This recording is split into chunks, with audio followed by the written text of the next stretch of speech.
क्या आपने कभी सोचा है कि भगवान शिव के परम भक्त रावण की भक्ति के कारण एक दिव्य शिवलिंग धरती पर कैसे स्थापित हुआ और एक साधारण बालक बैजू का नाम स्वयं महादेव के नाम से जुड़ गया। झारखंड के देवघर में स्थित प्रसिद्ध बैद्यनाथ धाम से जुड़ी मान्यताओं में भगवान शिव रावण के तपस्या और एक रहस्यमय बालक की कथा सुनाई जाती है। यह कहानी केवल एक शिवलिंग के धरती पर स्थापित होने की कथा नहीं है, बल्कि यह भक्ति, संकल्प, अहंकार और भगवान की इच्छा के सामने मनुष्य की सीमाओं को समझाने वाली एक अद्भुत धार्मिक कथा है। कहा जाता है कि लंकापति रावण भगवान शिव का परम भक्त था। रावण अत्यंत शक्तिशाली था, विद्वान था और अपनी तपस्या के बल पर अनेक दिव्य शक्तियां प्राप्त कर चुका था। लेकिन उसके मन में एक ऐसी इच्छा थी जिसे वह हर हाल में पूरा करना चाहता था। वह चाहता था कि स्वयं भगवान शिव उसके साथ लंका चलें। उसे विश्वास था कि यदि महादेव लंका में निवास करने लगे तो उसकी नगरी को कोई भी शक्ति पराजित नहीं कर सकेगी। इसी इच्छा को पूरा करने के लिए रावण ने हिमालय की ओर प्रस्थान किया और वहां भगवान शिव की कठोर तपस्या शुरू कर दी। रावण की तपस्या साधारण नहीं थी। उसने लंबे समय तक ध्यान किया, उपवास किए और कठिन साधना में स्वयं को समर्पित कर दिया। लेकिन जब बहुत समय बीत गया और भगवान शिव उसके सामने प्रकट नहीं हुए तो रावण ने अपनी तपस्या और भी कठोर कर दी। अंततः उसने अपने शरीर का सबसे बड़ा त्याग करने का संकल्प लिया। मान्यता के अनुसार उसने अपने एक एक सिर को काटकर भगवान शिव को अर्पित करना शुरू किया। प्रत्येक सिर के साथ उसकी भक्ति और संकल्प और भी प्रबल होता गया। जब रावण अपना 10वां सिर भगवान शिव को अर्पित करने वाला था, तभी उसकी अटूट भक्ति से प्रसन्न होकर भगवान शिव उसके सामने प्रकट हुए। महादेव ने रावण को रोकते हुए कहा कि वह उसकी तपस्या से प्रसन्न है और उसे कोई भी वरदान मांग सकता है।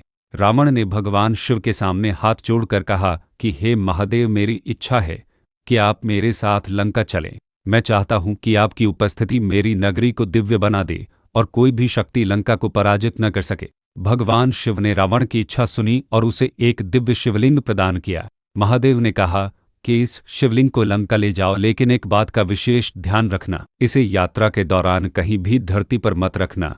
यदि यह एक बार भूमि पर स्थापित हो गया तो फिर इसे कोई भी शक्ति वहां से हिला नहीं सकेगी। रावण ने भगवान शिव की बात स्वीकार की और शिवलिंग को लेकर लंका की ओर चल पड़ा। रावण के हाथ में भगवान शिव का दिव्य शिवलिंग था और उसके मन में यह विश्वास था कि अब उसकी इच्छा पूरी होने वाली है। लेकिन देवताओं को चिंता होने लगी। यदि भगवान शिव वास्तव में लंका पहुंच गए तो रावण की शक्ति और भी बढ़ सकती थी।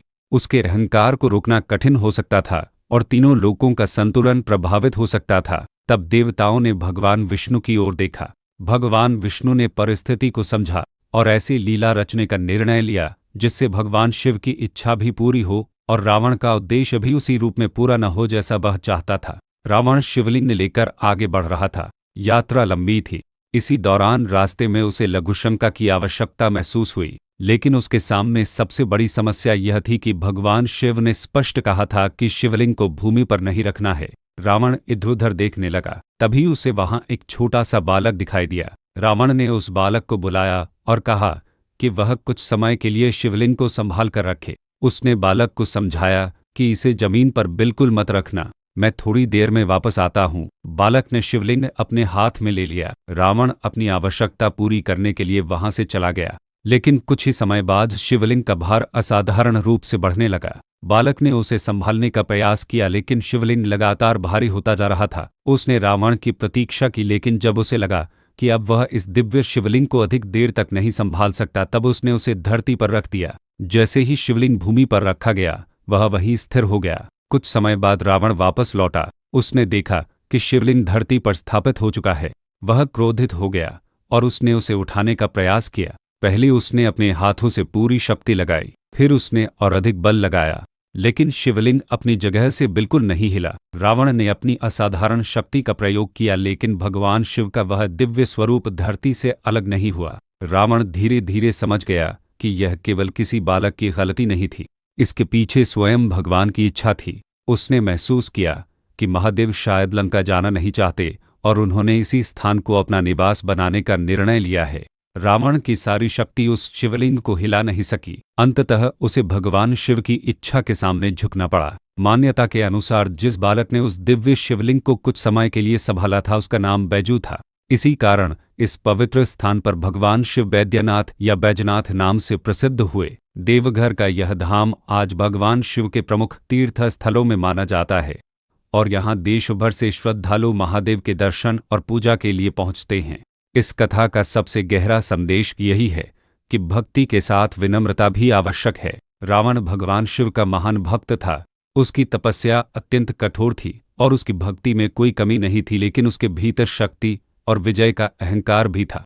वह भगवान शिव को अपनी इच्छा के अनुसार लंका ले जाना चाहता था, लेकिन अंततः उसे समझना पड़ा कि भक्त भगवान से प्रेम कर सकता है, उनसे प्रार्थना कर सकता है, उनकी आराधना कर सकता है, लेकिन भगवान की इच्छा को अपने अनुसार बदल नहीं सकता। महादेव ने रावण की भक्ति को स्वीकार किया, उसे वरदान दिया और अपनी उपस्थिति का आशीर्वाद भी दिया, लेकिन उन्होंने यह भी दिखा दिया कि भगवान की इच्छा सबसे ऊपर है। रावण शिवलिंग को लंका ले जाना चाहता था, लेकिन महादेव ने उसी यात्रा को एक ऐसे पवित्र स्थान में बदल दिया जहां युगों तक भक्त उनकी पूजा करते रहें।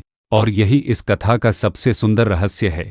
रावण भगवान शिव को अपने साथ ले जाना चाहता था, लेकिन भगवान शिव ने स्वयं को एक ऐसी भूमि पर स्थापित कर लिया जहां असंख्य भक्त उनके दर्शन के लिए आने लगे। एक छोटा सा बालक बैजू इस दिव्य लीला का माध्यम बना और उसी के नाम से महादेव का नाम जुड़ गया। आज जब भक्त बैद्यनाथ धाम में जाकर महादेव के सामने अपना सिर झुकाते हैं तो यह कथा उन्हें याद दिलाती है कि भगवान की शक्ति के सामने संसार की सबसे बड़ी शक्ति भी छोटी है। मनुष्य चाहे कितना भी सामर्थ्यवान क्यों न हो, अंततः उसे ईश्वर की इच्छा के सामने विनम्र होना ही पड़ता है। रावण की तपस्या हमें भक्ति सिखाती है, उसकी इच्छा हमें मनुष्य के अहंकार की याद दिलाती है और बैजू की भूमिका हमें बताती है कि भगवान की लीला में कभी कभी एक साधारण व्यक्ति भी महान माध्यम बन सकता है। इसलिए महादेव से केवल अपनी इच्छाएं पूरी करने की प्रार्थना न करें, बल्कि यह भी प्रार्थना करें कि हे भोलेनाथ, मुझे सही मार्ग पर चलने की बुद्धि दीजिए और अपनी इच्छा को स्वीकार करने की शक्ति दीजिए। क्योंकि जब भगवान की इच्छा हमारे जीवन में सर्वोपरि हो जाती है, तब कठिन रास्ते भी किसी दिव्य उद्देश्य की ओर ले जाने लगते हैं। हर हर महादेव। जय बाबा बैद्यनाथ।